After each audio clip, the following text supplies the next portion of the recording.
I need to get this out there. I don't care if you believe me or not, but I can't keep this to myself anymore. I worked night shift IT support at a mid-sized company called Dataflow Solutions for about 8 months. Nothing glamorous, just me, an empty office building, and whatever server issues cropped up between 11 p.m. and 7 a.m.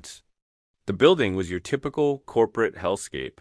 Beige cubicles, fluorescent lights that hummed constantly, and that weird smell that all office buildings have, like old coffee and despair. During the day, it housed maybe 200 employees, but at night, it was just me and the security guard, Marcus. Marcus was cool. Mid 50s, told great stories about his kids, always brought extra coffee. We'd chat when he did his rounds, usually around midnight and 3 a.m. It made the long nights bearable. The weird stuff started about 3 months in. I'd be working at my desk when I'd hear footsteps in the hallway. Not unusual. Old building settle, pipes creak, whatever. But these sounded like dress shoes on linoleum. Click, click, click. Always the same rhythm.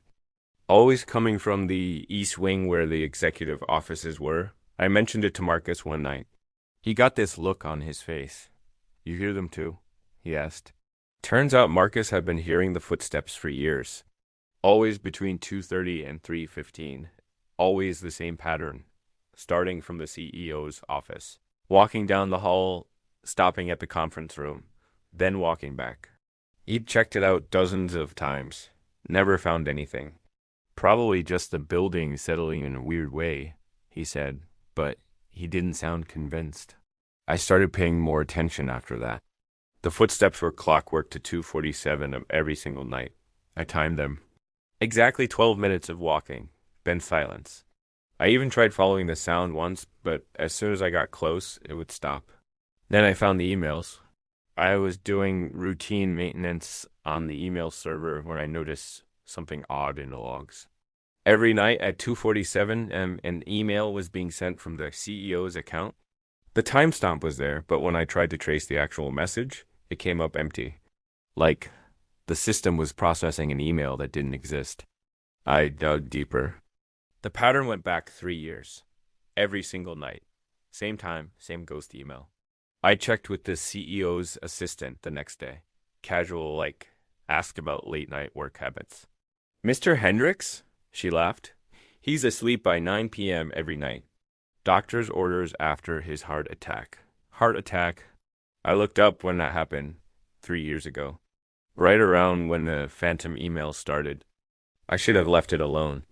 But I'm an idiot, and I was curious. Last Tuesday, I decided to camp out in the East Wing. I brought my laptop and set up in the break room across from the CEO's office. At 2:30 a.m., I killed all the lights and waited. 2:47 came right on schedule. The footsteps started, clear as day. But here's the thing, I could see the hallway. There was nobody there. The sound was coming from empty air, like an invisible person walking down the corridor. I followed the sound with my eyes. It stopped right in front of the conference room, and that's when I heard it. A voice, muffled, like someone talking through glass. I crept closer. The conference room door was closed, but there was light coming from underneath. Impossible. I'd checked that room an hour earlier. It was pitch black. The voice got clearer as I approached. It was Mr. Hendricks. I'd heard him in meetings before. He was talking to someone, but I could only hear his side of the conversation. ... Told you the numbers don't work. ... Can single quotes to keep covering this up. ... Investors find out. We're all finished. ... I won't be part of this anymore. Then silence. The light under the door went out. Footsteps walked back toward the CEO's office and stopped. I stood there for maybe 10 minutes, heart pounding. Finally worked up the courage to try the conference room door. Locked. But I had master keys. The room was empty and freezing cold.